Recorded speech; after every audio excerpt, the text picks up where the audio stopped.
अस्सलाम वालेकुम, मैं तरकारी मार्केट से बोल रहा हूँ मोहम्मद का। तो ये परसों केएम वाले मीटिंग रखो शराब बाज़ार में। परसों ट्रैफिक का एमएलए साहब को, पार्था सारथी सर को बुला को मीटिंग रखो, ये करे। हमें क्या बोल रही है तो बोले तो केएम सर बोले सो हमने को बात पसंद नहीं है। वो तुम्हें तुम्हारा प्रॉब्लम है तो तुम्हारे तक क्रिएट कर लो, हमारे पास आगो तुम्हें उधर का क्लियर करो इधर का क्लियर करो, तो हमने बात अच्छी दिखी नहीं। तुम्हें आको उसके बाद के ऊपर हमें खिलाफ है, तुम्हें आको उधर बड़े व्यापार है, हमें आको छोटे मोटे व्यापार कर लेने वाले, हमें किसके उस हद तक भी जाते नहीं।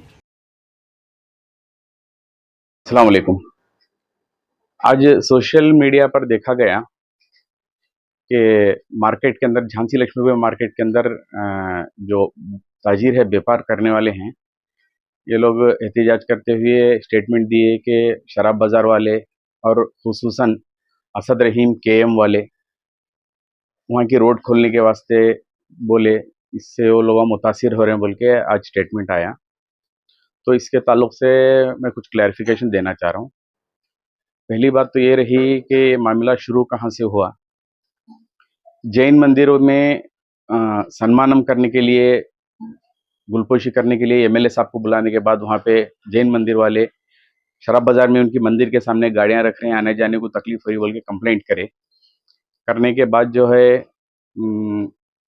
एमएलए साहब इमीडिएटली कॉल करके पुलिस डिपार्टमेंट वालों को बोले कि शराब बाजार वालों को बुला के बात करो बोल के। दूसरे दिन टाइम फिक्स किया गया, सुबह 9 बजे शराब बाजार वाले पूरे मेंबर्स गए वहाँ पे। जाने के बाद वहाँ पे मंदिर के जिम्मेदारान भी आए थे वहाँ पे, जैन टेम्पल वाले। आने के बाद में वहाँ पे बातचीत हुई और याद रहे कि मैं इस मीटिंग में नहीं हूँ, मैं इसमें शामिल नहीं था।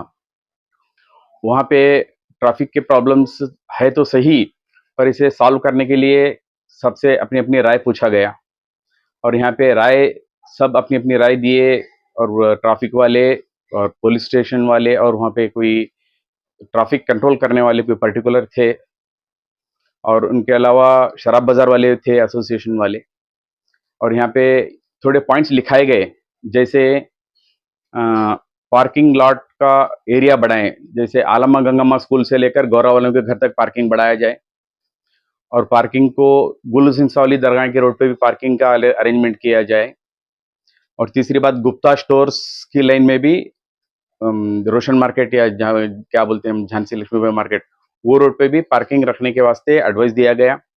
इसके साथ साथ ये भी वहीं पे 4 लोगों की राय के बाद ये एडवाइस दिया गया कि ये रोड अगर थ्रू हो जाए तो ट्रैफिक कम होती। खैर, इसके ताल्लुक से फिर बात हुई बाद में। यही गुलपोशी का प्रोग्राम हमारे बाजार में रहा और हमारे बाजार में एमएलए साहब आए। एमएलए साहब आने के बाद में, गुलपोशी वगैरह होने के बाद में, हमारे मसले बाजार के, जैसे कि पब्लिक यूरिनल्स पूछे हम लोग, फिर ये ट्रैफिक के अंदर यहाँ पे वन वे पूछे हमारे रोड, शराब बाजार की रोड में, और बड़े गाड़ियों का वहाँ पे आना जाना रोकने के वास्ते रिक्वेशन रखे। इसी तरीके से, इसी पॉइंटों में से ये एक पॉइंट शराब बाजार एसोसिएशन वाले भी इंक्लूड करके रखे कि दादा सोडा फैक्ट्री से लेकर जामिया मस्जिद के जाने वाली रोड रिसेंट तक खुली थी, उसको क्लोज थी, अब फिर इसी तरीके से खोला जाए। और मैं इसके अंदर क्लियरिटी ये देना चाह रहा हूँ, पहली बात कि आज के मीडिया में मेरा नाम लिया गया, मेरा इससे कोई भी पर्सनल जाती ताल्लुक नहीं है, इस स्टेटमेंट से, इस पॉइंट से और इस कंडीशन से। दूसरी बात रही, और मैं कोई एसोसिएशन के अंदर कोई होदा नहीं हूँ। हाँ, मैं स्टेट लेवल बॉडी में मैं मेंबर हूँ, एपी बुलियन एसोसिएशन के अंदर मैं ईसी कमेटी मेंबर हूँ स्टेट लेवल में, और लोकल का सीनियर मेंबर हूँ। चूंकि पढ़ना मुझे आसान दिखाया, उनको लगा कि मैं बेहतर पढ़ सकता हूं, तो मुझे बोला गया कि भाई आप ये हमारे डिमांड्स, हमारे मसले जो है पढ़कर सुनाया जाए इस वास्ते। और मुझे कहा गया कि भाई आप पढ़ें, तो मैंने पढ़ा, पढ़ने के बाद में सुनाया। और ये मेरा जाती ख्याल नहीं है, और मुझे वहाँ के ताजिरों से या के वहाँ के जो बिजनेस पीपल है या जो रोड पे तरकारी वाले हैं, इनसे कोई मुझे उनको तकलीफ देना मेरा ख्याल नहीं और मेरा मंशा नहीं। ये गलतफहमी दूर होने के वास्ते मुझे स्टेटमेंट देना पड़ रहा है। शुक्रिया, अस्सलाम वालेकुम।